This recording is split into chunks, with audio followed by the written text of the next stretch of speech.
Sem barulho, Júlia, sem barulho. Sem barulho. Hoje eu tenho visitas. Tá gravando? Tá. Tá? É pra Nath pensar que você tá lá, ela tá aqui.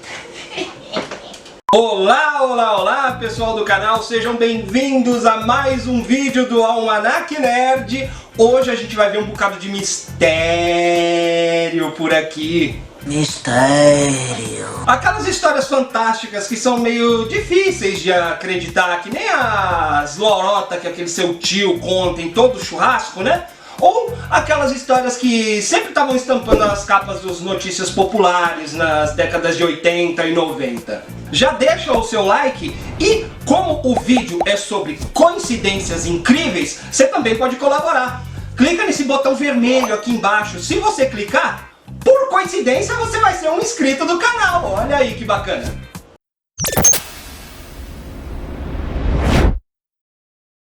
Vamos começar leve, vamos começar com a maldição do carro do James Dean, que era um ator sex symbol lá dos anos 50, que morreu com apenas 24 aninhos em um acidente de carro em setembro de 1955. Mesmo após a morte do James, o carro continuou a trazer azar. Quando o Porsche foi rebocado do local do acidente e levado até uma garagem, o motor escorregou da onde estava pendurado e esmagou as duas pernas de um mecânico.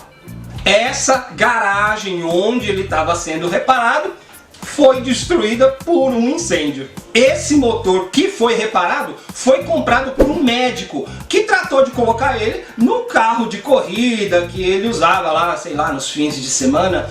E esse médico ele morreu na primeira corrida em que ele usou essa gambiarra aí. Quando o carro foi exibido em Sacramento, nos Estados Unidos, ele escorregou de onde estava e quebrou o quadril de um garoto. Já no estado do Oregon, o trailer onde o carro estava montado lá para ser exibido também, deslizou lá, quebrou e destruiu a fachada de uma loja.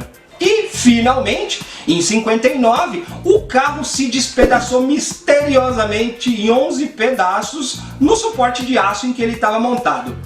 O que também pode ser que não seja tanta coincidência em cima do carro, é só o povo que não sabia montar uma armação direito.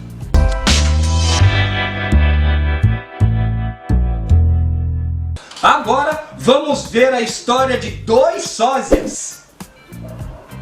Não são esses sósias que apareceram aí agora não.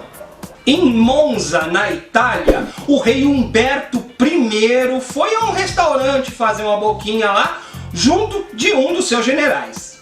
Quando o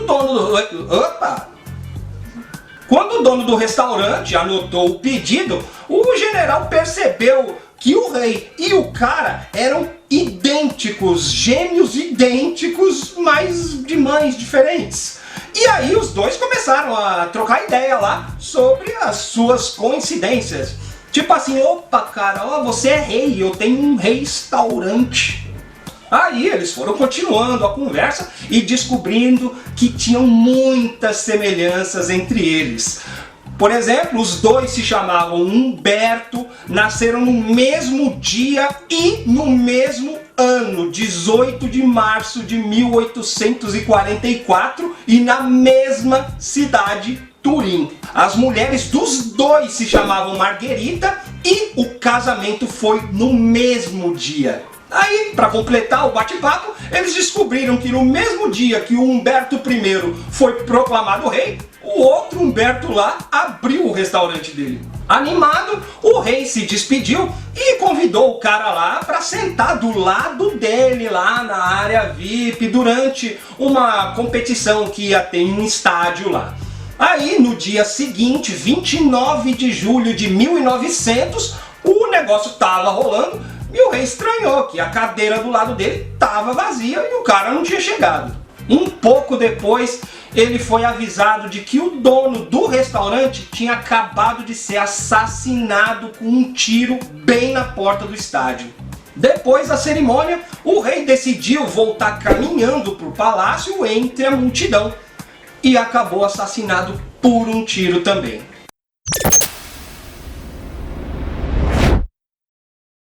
Nenhuma história sobre gêmeos é tão foda quanto essa. Nascidos em Ohio, nos Estados Unidos, esses dois gêmeos eles foram separados no nascimento e adotados por famílias diferentes.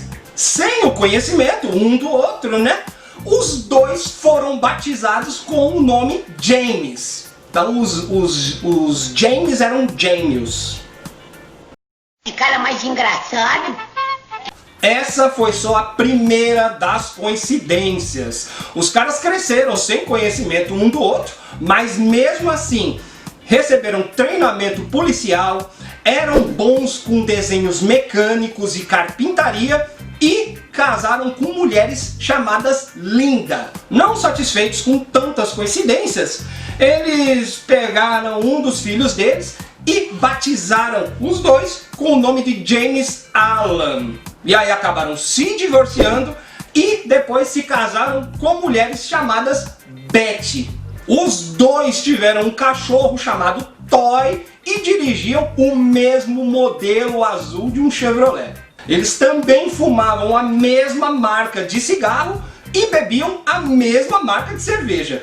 E aí, finalmente, como a foto está mostrando aí, 40 anos depois, eles acabaram se reencontrando.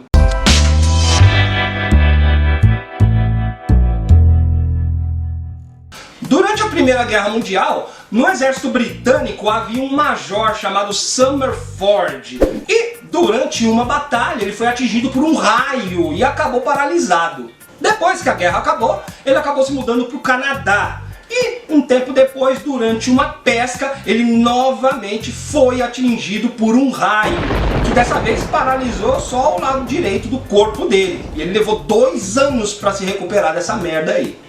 Um tempo depois, em um verão, ele estava caminhando em um parque, onde pela 3ª vez ele foi atingido por um raio, dessa vez ficando completamente paralisado. O Major Summerford morreu 2 anos depois.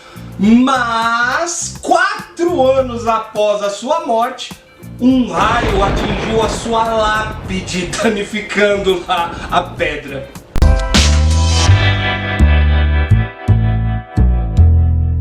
Em 1898, o escritor Morgan Robertson escreveu o livro Futilidade, o Naufrágio de Titã.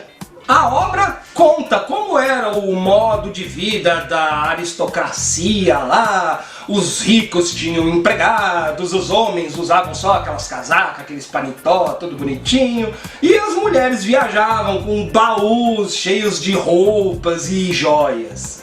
O Robertson conta a história da viagem inaugural do maior navio que já tinha sido construído, que era considerado inafundável, só que numa noite fria ele bate em um iceberg e afunda. O nome do gigantesco navio era Titã. Tinha 240 metros, 70 mil toneladas, comportava mais de 3 mil passageiros e afundou numa noite de abril. Aí poucos passageiros conseguiram se salvar porque o navio ele tinha uma quantidade mínima de botes salva-vidas. Tá parecendo bastante parecido com outro troço aí, né? É porque 14 anos depois do lançamento do livro, o Titanic afundou. Ou para os fatos aí, tire as suas próprias conclusões. O Titanic tinha 271 metros e 60 mil toneladas, bem parecido com o Titã. E ele também tinha pouco bote salva-vida que comportasse ali os mais de 2.200 passageiros. Os dois tinham 3 hélices propulsoras, afundaram da mesma forma, no mesmo local e em abril. Tá, aí acabou as coincidências, beleza, não foi tão parecido assim e tal, tá, e daí? Daí que 23 anos após o Titanic afundar, um navio a vapor estava navegando pelo Atlântico com um jovem rapaz de vigília. Ele se lembrou que eles estavam na mesma região que o Titanic havia afundado e ficou meio apavorado com tanta coincidência, né? Eu não sei se também lá naquela casinha que fica lá em cima ele devia estar lendo também o livro lá do Titã, né? Mas ele ficou mais apavorado ainda quando lembrou que o nome do navio a vapor que ele estava era Titanium. Aí, por causa do cagaço que ele tava lá na hora, né? Ele soou o alarme do nada. E o navio parou bem a tempo quando um enorme iceberg apareceu no meio da névoa, bem na frente do Titanium. Aí tá, o cara deve ter lembrado que aquela região ali tem muito iceberg, então ele já ficou esperto e salvou, ok, beleza, não é tanta coincidência assim, tá, beleza. O Titanium acabou salvo por William Reeves, um jovem marujo que tinha nascido 23 anos antes, no dia 15 de abril de 1912, o mesmo dia em que o Titanic afundou.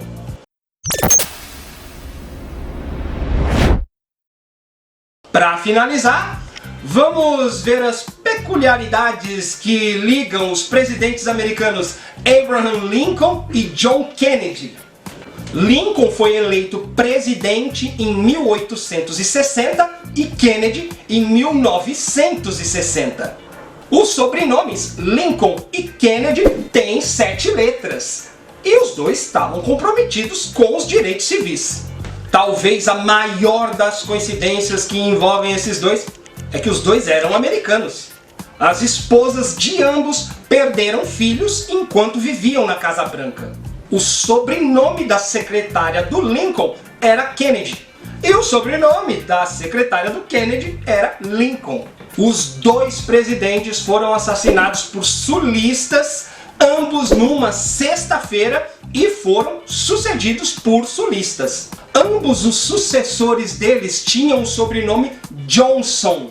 E o primeiro nome de cada um desses sucessores também tinha o mesmo número de letras: Andrew e Lyndon. O Andrew Johnson, que sucedeu o Lincoln, nasceu em 1808. E o Lyndon Johnson, que sucedeu Kennedy, nasceu em 1908. John Wilkes Booth, o cara que matou o Lincoln, nasceu em 1839.